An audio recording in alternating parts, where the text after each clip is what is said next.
हम लोग आ चुके हैं बिल्कुल हमारे नॉर्मल स्क्रीन के ऊपर। एंड दोस्तों आज के दिन की बात करें, ठीक है, तो एक इम्पॉर्टेंट न्यूज़ हमारे सामने यहाँ पे आने वाली थी मार्केट क्लोज हो जाने के बाद। सो डेफिनेटली आज के दिन अगर बाजार की बात करें तो ठीक है 0.76% ही यहाँ पे सिर्फ निफ्टी गिरा है, ठीक है, कोई बड़ी गिरावट नहीं। बट हाँ, खास करके पोर्टफोलियो लेवल पे गिरावट काफ़ी एग्रेसिवली आप लोगों को देखने को मिल सकती है, because mid cap down, small cap down, and उसी के साथ साथ जो पॉपुलर स्टॉक्स जो थे, ठीक है, डिफेंस की बात करें, रेलवे की बात करें, उनमें अच्छी खासी पिटाई होती हुई देखने को मिली है। सो इवन दो निफ्टी में ज़्यादा गिरावट नजर नहीं आएगी, बट पोर्टफोलियो लेवल पे काफ़ी अच्छी खासी तगड़ी गिरावट देखने को मिल रही है। आप चाहे तो मेरा पहला वाला वीडियो देख सकते हो, उसका कमेंट सेक्शन भी देख सकते हो, वहाँ पे काफ़ी सारे लोगों ने बताया कि उनके पोर्टफोलियो में काफ़ी आज हेवी गिरावट देखने को यहाँ पे मिली है, ठीक है। देन अगर हम लोग बात करें दोस्तों, तो जैसे कि आपको बताया था कि आज के दिन आरबीआई के और हर किसी का यहाँ पे, आरबीआई मतलब क्या कि एक डेटा सामने यहाँ पे आने वाला था, जो कि अभी सामने यहाँ पे आ भी चुका है। एंड इसी चीज़ के चलते कल के दिन क्या बाजार में कोई एक्शन होगा, हलचल होगी, वो एक देखने वाली बात जो है यहाँ पे ज़रूर रहेगी। तो कौन से डेटा की हम बात करें तो दोस्तों सीपीआई का डेटा, बोले तो इन्फ्लेशन का डेटा। सो इन्फ्लेशन का डेटा दोस्तों सामने रिलीज होते हुए देखने को यहाँ पे मिल चुका है। एंड आप सभी लोगों को पता है ये डेटा क्यों इंपॉर्टेंट होता है, क्योंकि रेट कट होगा या नहीं होगा, होगा तो कब होगा, कितना टाइम और इंतज़ार करना पड़ेगा, ये सारा अनुमान इसी इन्फ्लेशन का डेटा के चलते हम लोग को थोड़ा बहुत पता चल जाता है। तो इसीलिए इसको देखना काफ़ी इंपॉर्टेंट होता है, क्योंकि रेट कट ये मार्केट के लिए अच्छा माना जाता है। क्योंकि रेट कट होगा, एफडी के रेट्स अगर नीचे नीचे गिर गए, मान लीजिए 8-9% चल रहे, अगर वो 2-3% ही हो गए मान लीजिए, तो लोग क्या बोलेंगे, क्या फ़ायदा एफडी करके, इससे अच्छा तो भाई मैं लार्ज कैप में ही रख दूँ, तो अच्छा खासा रिटर्न तो मिल जाए, ईटीएफ में रख दूँ, ठीक है, या फिर इंडेक्स फंड में लगा दूँ। तो इसीलिए मार्केट में फ्लो बढ़ जाता है पैसे का और मार्केट ऊपर भागता है। तो इसलिए हर कोई इंतजार करता है भाई कि रेट कट कब होगा। रेट कट होने के लिए इन्फ्लेशन भी कम यहाँ पे होना चाहिए। तो ये इस प्रकार से हम लोग को लिंक वो लगते हुए देखने को मिल जाती है। तो चलिए इन्फ्लेशन का डेटा कैसा है वो देख लेते हैं। बट उससे पहले अभी की जो एमपीसी की जो बैठक हुई थी, वहाँ पे आरबीआई ने प्रोजेक्शन दिया था कि इन्फ्लेशन का जो Q4 का जो अनुमान है उनका, वो 5% तक वो लेकर चल रहे हैं, जो कि अच्छी बात है। 6% के नीचे है और 4% के नज़दीक है। बट उन्होंने किस चीज़ की यहाँ पे बात की, Q4 के इन्फ्लेशन की बात की, प्रोजेक्शन की। आरबीआई कभी भी एक मंथ का प्रोजेक्शन नहीं देता है, वो 3-3 महीने का प्रोजेक्शन। अभी Q4 में क्या आता है, जनवरी, फरवरी, मार्च। ये इतना लंबा चौड़ा भाषण में इसीलिए दे रहा हूँ बिकॉज इस वक्त का जो डेटा है वो केवल सिंगल एक जनवरी मंथ का ही है। काफ़ी लोग क्या करते हैं, अभी का जो डेटा है उसको कंपेयर करके देखते हैं जो आरबीआई ने बोला। अरे आरबीआई ने Q4 मतलब इसमें जनवरी, फेब एंड मार्च की भी बात की है, ठीक है। ये वाला डेटा ओनली एंड ओनली जनवरी का है, उसके बाद फेब का आएगा, फिर मार्च का आएगा। तो आपको कंपैरिजन के लिए Q4 का जो 5% का प्रोजेक्शन है, फिर आप कंपेयर करके देख लेना, ठीक है। तो ये कुछ बेसिक थोड़ी सी मिस्टेक हो जाती है बिगनिंग लेवल पे, कोई बात नहीं। सो जनवरी का डेटा कैसे आया तो चलिए अभी देख लेते हैं।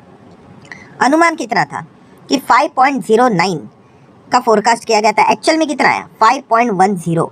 मतलब बोलने के लिए तो आप बोल सकते हैं कि चलो ज़्यादा आया, 09 के बदले 10, बट ठीक है, इतना कोई एकदम वाहियात डेटा ऐसा तो बोलना तो नहीं चाहिए, ठीक है। एंड ये भी नहीं कहना चाहिए कि 5.09 है तो उसके बदले 5.09 के नीचे आया करके हम कह सकते हैं ठीक है, ओके मिक्स रिएक्शन है, ठीक है। 09, 10 मतलब आप कह सकते हैं लिटरली जस्ट पॉइंट का ही फर्क हम लोग को देखने को यहाँ पे मिल रहा है इस वक्त का डेटा का। सो महंगाई कितनी है, 5.10 हम लोग को इस वक्त देखने को यहाँ पे मिली है। इसमें अच्छी बात क्या है भाई, 6% के अंदर है ना, बस यही एक हम लोगों के लिए अच्छी बात है। 6% के बाहर डिस्टर्बेंस कब हो जाता है, जब क्रूड में कुछ गड़बड़ हो गई या फिर मानसून बहुत परेशान करता था, ठीक है, इससे ज़्यादा तकलीफ होती है। अभी फिलहाल तो मानसून का तो सीज़न है नहीं, तो फिर इसमें कोई देखा गया तो सिर्फ क्रूड वाला ही फैक्टर दिक्कत दिला सकता है। बट क्रूड भी कंफर्टेबल है, 70-80 के रेंज में ही डांस यहाँ पे कर रहा है। तो ओवरऑल देखा गया जैसा अनुमान किया था वैसा ही इन्फ्लेशन का डेटा हमारे सामने आते हुए देखने को यहाँ पे मिल चुका है। सो जो ये डेटा हम लोग को देखने को मिला है, इस चीज़ के चलते बाजार में क्या रिएक्शन रहेगा वो एक देखने वाली बात होगी। वैसे तो देखा गया तो आप इसको न्यूट्रल भी कह सकते हो, ठीक है, ना तो सुपर डुपर हिट ना तो सुपर डुपर फ्लॉप, ठीक है। तो एक न्यूट्रल गियर में हम लोग को गाड़ी चलते हुए देखने को यहाँ पे मिल रही है, ठीक है। बट आज के दिन की बात करें तो थोड़ा सा बेयर के कंट्रोल में बाजार हम लोग को ज़्यादा देखने को यहाँ पे मिला है। सो अभी इसके नेक्स्ट की अगर हम बात करें व्हाट नेक्स्ट, तो इसके रिलेटेड भी दोस्तों इंपॉर्टेंट चीज़ हम लोग को देखने को यहाँ पे मिलने वाली है। बट वो कब देखने वाली है, वो हम लोग को कल देखने को यहाँ पे मिलेगी, ठीक है। आज 12 तारीख है, कल 13 फेब को इससे भी ज़्यादा इंपॉर्टेंट दिन रहेगा। बिकॉज फेड की अगर हम लोग बात करें, एफओएमसी की बात करें दोस्तों, तो यस हम लोगों को अमेरिका का इन्फ्लेशन का डेटा देखने को मिलने वाला है। कब, कल देखने को मिलने वाला है। अच्छी बात यह है कि अलग अलग आ गए, ठीक है, आज हमारा है कल उनका है, वरना कभी कभी क्लैश हो जाता है हम दोनों का। सो एक अच्छी बात देखने को मिली है। एंड फेड की अगर हम बात करें, खास करके पॉवेल जी की कमेंट्री की अगर हम लोग बात करें, तो उन्होंने यही बोला था कि हम लोग रेट कट करने की कोई जल्दबाजी नहीं करेंगे करके, अनटिल एंड अनलेस हमें डेटा फोर्स ना करे। डेटा फोर्स ना करे मतलब इन्फ्लेशन अगर कुछ बहुत ही ज़्यादा अगर खराब डेटा दिखाकर लेकर अगर आ जाता है तो फिर हम यहाँ पे कह सकते हैं कि ऐसी कुछ सिचुएशन यहाँ पे हो सकती है। बट अगर इन्फ्लेशन अगर हम लोगों को अच्छा खासा देखने को यहाँ पे मिल गया तो काफ़ी अच्छी बात यहाँ पे ज़रूर रहेगी। सो बेसिकली क्या है दोस्तों, एकदम आसान भाषा में क्या है कि जितना इन्फ्लेशन नीचे गिरेगा मतलब इनका टारगेट कितना है, 2%।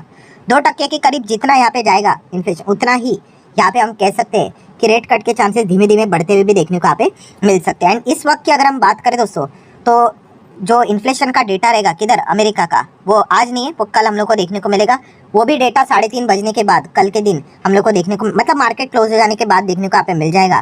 ठीक है, शाम को शायद से 6:30-7 बजे के आसपास आ जाएगा, तभी पता चलेगा। बट इस वक्त का डेटा इंपॉर्टेंट रहेगा, क्यों पता है? क्योंकि इसके पहले जितने भी अमेरिका में जो डेटा थे ना, अनुमान था 3.7, 3.7, 3.2, 3.1, मतलब फोरकास्टिंग की अगर हम लोग यहाँ पे बात कर रहे हैं, ठीक है, मतलब एंड एक्चुअल में भी उतना आया था कि आप यहाँ पे देख सकते हो उसी के आसपास 3.6, 3.3, 3.1, 3.2।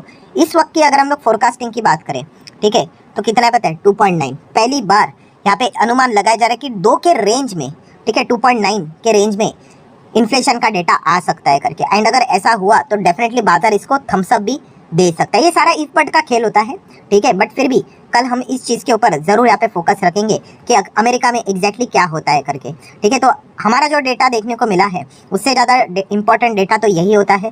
ठीक है, सुनने के लिए, बोलने के लिए थोड़ा बुरा लगता है, बट क्या करें, उनकी इकोनॉमी बड़ी है भाई। ठीक है, दुनिया भर में पैसा उन्हीं का लगा हुआ है। सो वो पैसा कहाँ पे लगाते हैं, कहाँ पे निकालते पैसा, उसी से रिलेटेड पूरा वर्ल्ड इकोनॉमी हम लोग को चलते हुए देखने को यहाँ पे मिल जाती है। और इस सिर्फ बात हमारे आरबीआई की नहीं है, दुनिया भर के सेंट्रल बैंक में वही सिचुएशन हम लोग को देखने को मिल जाती है। सो अगर हम हमारी बात करें इन्फ्लेशन का डेटा की, तो वो तो अच्छा ही यहाँ पे चल रहा है।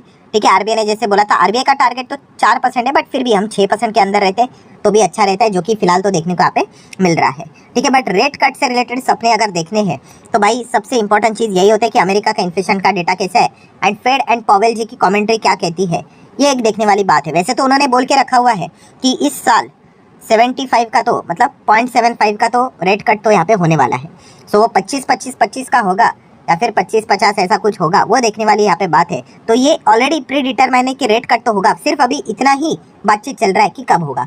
क्या मार्च के मीटिंग में होगा? अगर उसके लिए ये जो 2.9 है उससे अगर कम इन्फ्लेशन का डेटा चला जाता है तो डेफिनेटली बाजार यहाँ पे इस चीज़ को थम्स अप दे सकता है कि हाँ शायद से हो सकता है करके। फिर साइमल्टेनियसली हम लोग को बॉन्ड मार्केट भी देखना पड़ेगा कि 4 के नीचे लेकर आते हैं कि नहीं। ठीक है, इस प्रकार की बोरिंग चीज़ें करनी पड़ती है, तो इससे एक अनुमान लग जाता है। एंड उसी के साथ साथ अमेरिकन बाजार भी कल के दिन देखना काफ़ी ज़्यादा इंटरेस्टिंग फैक्टर रहेगा। आज के दिन भी अनुमान का खेल खेला जाएगा कि इन्फ्लेशन का डेटा क्या आएगा, क्या अच्छा आएगा या फिर बुरा आएगा। उस हिसाब से डाउ जोन्स में हम लोग को तेजी मंदी होते हुए देखने को यहाँ पे मिल जाएगी। सो डेफिनेटली अभी अगर हम बात करें कल के दिन हमारे इन्फ्लेशन का डेटा के चलते बाजार में क्या रिएक्शन रहता है, वो एक देखने वाली बात होगी। जैसे मैंने अभी आपको बताया कि ना तो एक्सट्रीमली तेजी ना तो एक्सट्रीमली गिरावट वाला सिनेरियो हम लोग को देखने को मिला, मतलब डेटा ना ही खराब है ना ही अच्छा है, ओके जैसा चाहिए था वैसा ही देखने को मिला, लिटिल बिल थोड़ा सा ऊपर है। आप चाहो तो ऐसा टाइटल में यहाँ पे लिख सकते हो। तो ये सिनेरियो हम लोग को फिलहाल तो देखने को यहाँ पे मिल चुका है। सो ठीक है दोस्तों, आशा करता हूँ वीडियो हेल्पफुल लगा होगा, तो चाहो तो आप इसको लाइक एंड शेयर कर सकते हो। मिलते हैं नेक्स्ट वीडियो में, तब तक के लिए बाय बाय।